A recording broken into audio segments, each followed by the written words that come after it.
Bismillahirrahmanirrahim.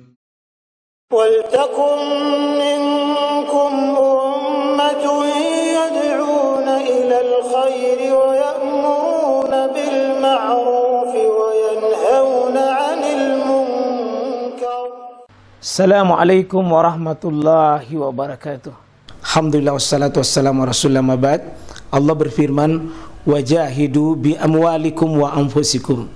Berjuanglah kalian, berjihadlah kalian melalui hartamu dan dirimu.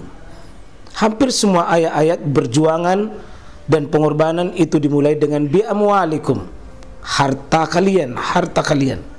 Saya mengajak secara praktis dan kami sudah buktikan. Rp1.000 itu bisa luar biasa dahsyat.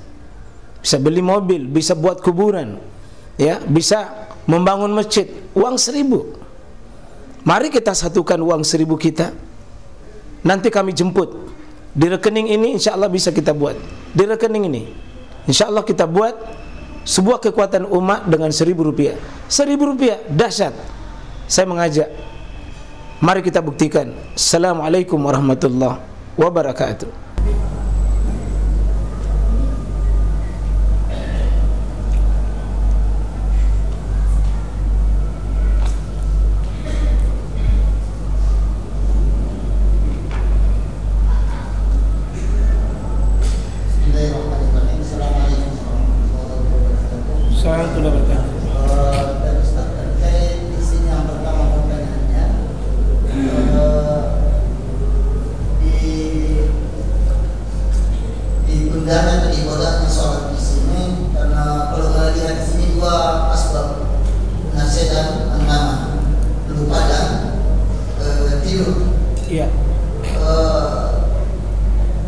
Bisa diwadah sampai 2-3 hari dalam keadaan ada keadaan khusus. Tapi bagaimana Ustaz yang sholat yang kemudian telah berlalu itu yang tidak kemudian dilaksanakan, apa ada kodanya selain daripada 2 asbab lupa dan itu? Baik. Di sini cuma 2 kan, riwayat Imam Muslim ini nasihat, ya lupa.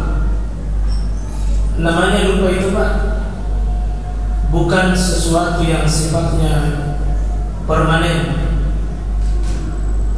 Kalau SMP tidak sholat, SMA tidak sholat, bahkan bercucuk baru ingat, itu bukan lupa, itu tak lewat-lewat. Bukan lupa itu lalai, itu gafil namanya. Tidak ada kata di sini man gafila anis sholat ya falyubaddil iza tanbiha, bukan. Ya, jadi kalau yang begitu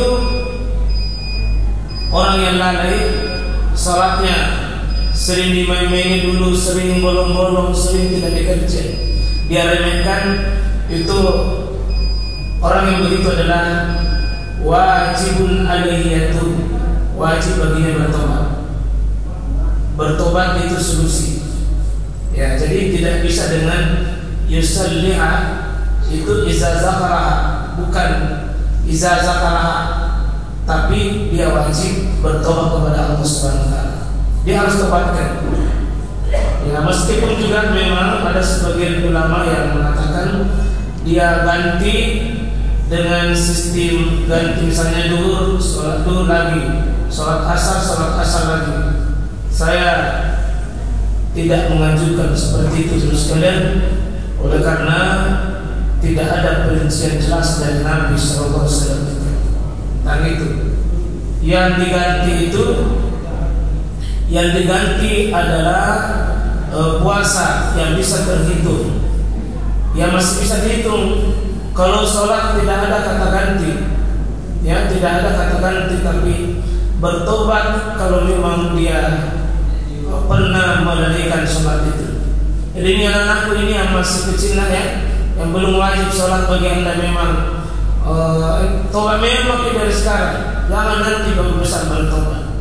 Ya, hasil TK memang sekarang. Sebelum anda usia balik, jangan pernah anda remehkan itu sholat. Biar anda tidak punya apa-apa, tapi harga hidupmu bahwa saya masih sholat 5 waktu. Ya, syukur ini anak-anak yang dari kecil sudah diingatkan tentang perkara itu. Ya, kalau banyak sebagian dari yang orang-orang kita dulu ya, kita nanti tua pakai baru sadar ya. Syukur alhamdulillah masih bisa sadar. Kalau jika sholatnya memang pernah tercecer usia SMP tidak sholat, SMA tidak sholat, itu musibah. Dari sekian musibah kaum muslimin, musibah yang paling besar itu ketika meremehkan perkara pokok, ya, yakni perkara pokoknya, yakni meremehkan sholatnya sampai dia orang-orang yang lalai dengan waktu sholatnya. Nah, seperti itu insya Allah. Jadi bertobat, ya, wajib bertobat. Dia taubatan nasuha dengan 3 syarat. Tentu menangisi, menyesali pekerjaan itu adalah kemaksiatan dan durhaka kepada Allah Subhanahu wa taala. Yang kedua, berhenti dari seperti itu.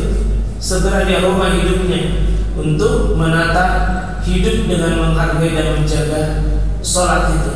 Ya, karena kehancuran suatu kaum ketika kewajiban yang dibebankan kepadanya dia remehkan dan dia tidak laksanakan. Jadi sekali lagi Pak, hebat bagaimanapun anak-anak di rumah tangga kita, kalau ada orang tidak salat itu, saya anggap itu musibah besar. Musibah besar. Ya, musibah besar. Ketika seorang muslim sudah bersyahadat, bukti dalam dirinya adalah salatnya yang teratur. Saya kira demikian, mudah-mudahan juga kita semua insyaallah bisa mengambil hikmah dan nasihat ini, termasuk laki-laki. Kalau ada laki-laki suka salat sendiri di rumahnya, itu musibah juga itu. Kalau laki-laki sejati tidak mau ke masjid, saya anjurkan Pak, tolong dibelikan sejak kudung cantik gitu.